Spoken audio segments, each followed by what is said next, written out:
Hello दोस्तों, आपका स्वागत है हमारे क्वेश्चन वाला यूट्यूब चैनल पर। हम आपके लिए रेलवे संबंधी महत्वपूर्ण प्रश्न लेके आए जो आपके आने वाले एग्ज़ाम के लिए बहुत ही महत्वपूर्ण और हेल्पफुल रहेंगे। तो आइए हम पहले क्वेश्चन से स्टार्ट करते हैं। संयुक्त राष्ट्र सुरक्षा परिषद के 5 स्थायी सदस्य हैं। इसका उत्तर हो जाएगा चीन, फ्रांस, रूस, ब्रिटेन और यूएसए। ये 5 सदस्य हैं जो संयुक्त राष्ट्र सुरक्षा परिषद के 5 स्थायी सदस्य हैं। थोड़ा इनके बारे में डिटेल जान लेते हैं। संयुक्त राष्ट्र की स्थापना 24 अक्टूबर 1945 को हुई थी और संयुक्त राष्ट्र के प्रमुख अंग है महासभा, सुरक्षा व परिषद, आर्थिक एवं सामाजिक परिषद, अंतर्राष्ट्रीय न्यायालय एवं सचिवालय आदि। और संयुक्त राष्ट्र परिषद में भारत 8वीं बार 2021 सन 22 के लिए सुरक्षा परिषद का अस्थायी सदस्य बना है। नेक्स्ट क्वेश्चन देख लेते हैं दोस्तों। सदीर किस नृत्य शैली का प्राचीन नाम है? तो सदीर भारतनाट्यम नृत्य शैली का प्राचीन नाम है। इसके बारे में थोड़ा डिटेल देख लेते हैं दोस्तों। भारतनाट्यम तमिलनाडु का शास्त्रीय नृत्य है। रुक्मणी देवी अरुंडेल भारतनाट्यम की प्रसिद्ध नृत्यांगना है। नेक्स्ट क्वेश्चन देखते हैं दोस्तों। माउंट एवरेस्ट 2 बार फतेह करने वाली पहली महिला कौन है? तो इसका आंसर हो जाएगा संतोष यादव। और इसके बारे में थोड़ा डिटेल देख लेते हैं। माउंट एवरेस्ट विश्व की सबसे ऊंची पर्वत चोटी है। एवरेस्ट की ऊंचाई 8,848.86 मीटर 86 मीटर है। एवरेस्ट पर चढ़ने वाली प्रथम महिला जुको तेबेई जापान की थी तथा भारत की प्रथम महिला बिछेंद्री पाल थी। बिछेंद्री पाल ने सन 1984 में एवरेस्ट पर्वत फतह की थी। तो दोस्तों आपको ये थोड़े पॉइंट आपको याद रखना पड़ेंगे क्योंकि इसमें से कोई भी क्वेश्चन आने की संभावना है। नेक्स्ट क्वेश्चन देखते हैं। क्वांटो मैदान किस देश में है? तो इसका आंसर हो जाएगा जापान में। और थोड़ा जापान के बारे में जानकारी ले लेते हैं। होन्शु जापान का सबसे बड़ा एवं विश्व का 7वां सबसे बड़ा द्वीप है। होन्शु द्वीप पर ही जापान के प्रसिद्ध शहर टोक्यो, ओसाका, कोबे, नागोया और हिरोशिमा स्थित है। तो आपको थोड़ा ये पॉइंट ध्यान में रखना पड़ेगा दोस्तों क्योंकि एग्ज़ाम में कुछ भी पूछा जा सकता है। नेक्स्ट क्वेश्चन देखते हैं। निम्न में से कौन सा कथन असत्य है? तो इसमें तो आपको थोड़ा ध्यान देना पड़ेगा क्योंकि सही असत्य नहीं असत्य पूछा है। देख लेते हैं। आकाश मिसाइल के बारे में कोई कथन असत्य नहीं है। इस मिसाइल का प्रक्षेपण 2003 में किया गया था। नेक्स्ट क्वेश्चन देखते हैं दोस्तों। रेणुका झील कहाँ स्थित है? तो ये रेणुका झील हिमाचल प्रदेश में स्थित है। और रेणुका झील के बारे में थोड़ा डिटेल में देख लेते हैं। रेणुका झील भारत की सबसे छोटी आर्द्रभूमि में है। असम में हाफलोंग झील, चंदुबी झील और दीपोर झील स्थित है। सूर्यधार झील का लोकार्पण 2020 में उत्तराखंड में किया गया था। नेक्स्ट क्वेश्चन देख लेते हैं। गुट निरपेक्ष आंदोलन की स्थापना में शामिल नेता कौन थे? तो इसका आंसर हो जाएगा marshal Joseph Tito, colonel Nasser, Pandit Jawaharlal Nehru. और गुट निरपेक्ष के बारे में थोड़ा डिटेल में देख लेते हैं। गुट निरपेक्ष आंदोलन की स्थापना अप्रैल सन 1961 में हुई थी गुटनिरपेक्ष आंदोलन नॉन अलिजमेंट मूवमेंट का मुख्यालय जकार्ता में है। गुटनिरपेक्ष आंदोलन के सदस्य राष्ट्रों ने मित्र राष्ट्र और धुरी राष्ट्र के साथ किसी में शामिल न होकर तटस्थ रहने की नीति अपनाई थी। दोस्तों, आपको गुटनिरपेक्ष आंदोलन की स्थापना के बारे में थोड़ा ध्यान रखना पड़ेगा। अप्रैल 1961 है, क्योंकि एग्ज़ाम में शायद स्थापना भी पूछा जाता है, तो आप थोड़ा इसको डिटेल में देख लीजिएगा। हम नेक्स्ट क्वेश्चन देखते हैं। डायना मंदिर हेतु प्रसिद्ध स्थान है, तो इसका आंसर हो जाएगा इफेसस।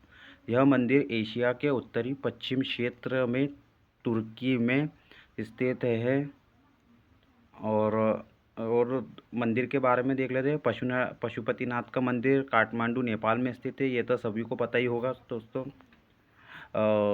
थोड़ा ये जीके में देख रहे हैं। नींद का अध्ययन कहलाता है, इसका आंसर हो जाएगा हिप्नोलॉजी। और दूसरे अध्ययन के बारे में देख लेते हैं। क्रोमोमेटोलॉजी के अंतर्गत रोगों का अध्ययन किया जाता है। और शिलालेखों का अध्ययन एपिग्राफी कहलाता है। और स्वप्न का अध्ययन ओनिरोलॉजी कहलाता है। ये एक विज्ञान का क्वेश्चन है दोस्तों, जो जीके में आ गया है। ठीक है दोस्तों, इसको भी आपको ध्यान में रखना पड़ेगा। और नेक्स्ट क्वेश्चन, डाओचेंग येडिंग एयरपोर्ट कहाँ पर स्थित है, तो इसका आंसर हो जाएगा तिब्बत में। ये क्वेश्चन पूछा ही जाता है दोस्तों, इसका आंसर ध्यान में रखना पड़ेगा। और इसके बारे में थोड़ी डिटेल देख लेते हैं। यह हवाई अड्डा चीन के सिचुआन प्रांत में स्थित है। स्वर्ण भूमि अंतर्राष्ट्रीय विमान क्षेत्र थाईलैंड में स्थित है। और टॉक्सिंग अंतर्राष्ट्रीय हवाई अड्डा चीन में स्थित है। ये हवाई अड्डे के बारे में थोड़ा तो ध्यान में रखना पड़ेगा दोस्तों। नेक्स्ट क्वेश्चन देखते हैं। लास्ट सफर किसने चित्रित किया था, इसका आंसर हो जाएगा लियोनार्डो द विंसी ने। लियोनार्डो द विंसी इतावली चित्रकार थे। इनकी प्रसिद्ध चित्र मोनालिसा थी। इनके चित्र का भी आपको कौन सा चित्र बनाया था, तो ये मोनालिसा है दोस्तों, आपको इसको भी ध्यान में रखना पड़ेगा। नेक्स्ट क्वेश्चन देखते हैं। ऊँटों का प्रसिद्ध व्यापार किस वार्षिक मेले का हिस्सा है, तो इसका आंसर हो जाएगा पुष्कर मेला। यह राजस्थान का सबसे बड़ा मेला लगता है दोस्तों। और ये मेला कब लगता है, इसके बारे में देख लेते हैं। यह कार्तिक पूर्णिमा के समय प्रारंभ होने वाला वार्षिक मेला है। और कुंभ का मेला सबसे बड़ा धार्मिक सम्मेलन है। कुंभ मेला 1 जनवरी से शुरू होकर 30 अप्रैल तक चलता है। नेक्स्ट क्वेश्चन देख लेते हैं। जापान की राष्ट्रीय पोशाक कौन सी है, तो इसका आंसर हो जाएगा किमोनो। और थोड़ा दूसरे पोशाकों के बारे में जान लेते हैं। सरोंग दक्षिण पूर्वी एशिया और दक्षिणतम एशिया में पहने जाने वाली पोशाक है। चादर भारत की प्रचलित पोशाकों में से एक है। नेक्स्ट क्वेश्चन, विश्व में जीसस क्राइस्ट की सबसे बड़ी मूर्ति कहाँ स्थित है, तो इसका आंसर हो जाएगा ब्राज़ील में। और इसके मूर्ति के बारे में डिटेल देख लेते हैं। यह प्रतिमा ब्राज़ील के रियो डी जेनेरियो शहर में स्थित है। मैक्सिमो में क्रिस्टो रे की प्रतिमा स्थित है। इसके वास्तुकार राम वी सुतार है। स्टैचू ऑफ लिबर्टी न्यूयॉर्क में स्थित है। ये आप थोड़ा डिटेल देख लिया है, देखते हैं नेक्स्ट क्वेश्चन पर।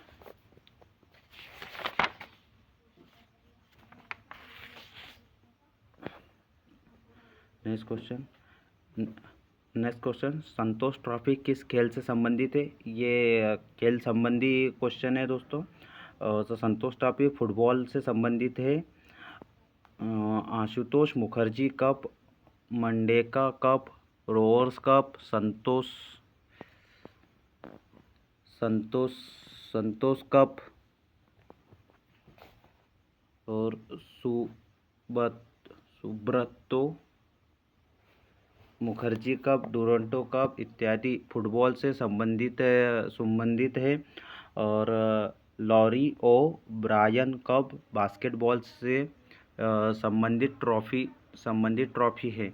तो ये आपको खेल के बारे में तो कप जितने भी कप है इनका आपको ध्यान में रखना पड़ेगा दोस्तों, क्योंकि इसमें से एक न एक सवाल तो एग्ज़ाम में पूछा ही जाता है और आजकल के एग्ज़ाम में बहुत ही डीपली सवाल पूछे जाते हैं, आपने देखा ही होगा। नेक्स्ट क्वेश्चन, जीआई टैग प्राप्त करने वाला पहला भारतीय उत्पाद है। इसका आंसर हो जाएगा दार्जिलिंग की चाय। ये जीआई टैग क्या होता है इसके बारे में थोड़ा डिटेल में देख लेते हैं। किसी क्षेत्र विशेष के गुणवत्तापूर्ण वस्तुओं को भौगोलिक संकेत अधिनियम 1999 के तहत जीआई टैग दिया जाता है। 2004 में सर्वप्रथम जीआई टैग पंजीकरण दार्जिलिंग की चाय को दिया गया है और महाराष्ट्र के अल्फांसो आम को 2018 में जीआई टैग दिया गया है और बिहार के मगही पान को 2018 में जीआई टैग प्राप्त हुआ है। नेक्स्ट क्वेश्चन देखते हैं दोस्तों, MICR का पूर्ण रूप क्या है। इसका आंसर हो जाएगा मैग्नेटिक इंक चैरेटिर रेगिनेशन। तो MICR कैरेक्टर रिकॉग्निशन तकनीक पर आधारित कागजों पर प्रोसेस करने वाली डिवाइस है। MICR तकनीक में मैग्नेटिक इंक का प्रयोग किया जाता है। नेक्स्ट क्वेश्चन देखते हैं, RBI के लोगो में कौन से जानवर का चित्र है। ये तो बहुत ही सरल क्वेश्चन है दोस्तों और इसका आंसर हो जाएगा रॉयल बंगाल टाइगर। बाकी इतना सरल क्वेश्चन नहीं पूछा जाता है, पर इसके बारे में थोड़ी जानकारी आपको पता होनी चाहिए। RBI की स्थापना 1 अप्रैल 1935 को हुई थी। RBI के लोगो में ताड़ का पेड़ और बंगाल टाइगर का चित्र है। नेक्स्ट क्वेश्चन, प्रसिद्ध पुस्तक a better India a better world इनके द्वारा लिखी गई है। तो इसका आंसर हो जाएगा NR नारायण मूर्ति भारत की सॉफ्टवेयर कंपनी इन्फोसिस के संस्थापक है। नेक्स्ट क्वेश्चन दो, रामचंद्र नारायणी द्विवेदी किस नाम से विख्यात है। इसका आंसर हो जाएगा कवि प्रदीप। इनके बारे में थोड़ा डिटेल देख लेते हैं दोस्तों। इनकी मुख्य रचनाएं ए मेरे वतन के लोगों, आओ बच्चों तुम्हें दिखाए, दे दी आज़ादी, बिना खड़क इत्यादि है। तुलसीदास अकबर के समकालीन थे और संत कबीरदास सिकंदर लोधी के समकालीन थे। इस क्वेश्चन में इतिहास के भी क्वेश्चन है दोस्तों, तो आपको ध्यान रखना पड़ेगा इसमें। तो हम वीडियो को यही रोकते हैं, नहीं तो बहुत ज़्यादा लंबी वीडियो हो जाएगी और नेक्स्ट वीडियो हम कल डालेंगे दोस्तों। ठीक है, धन्यवाद दोस्तों।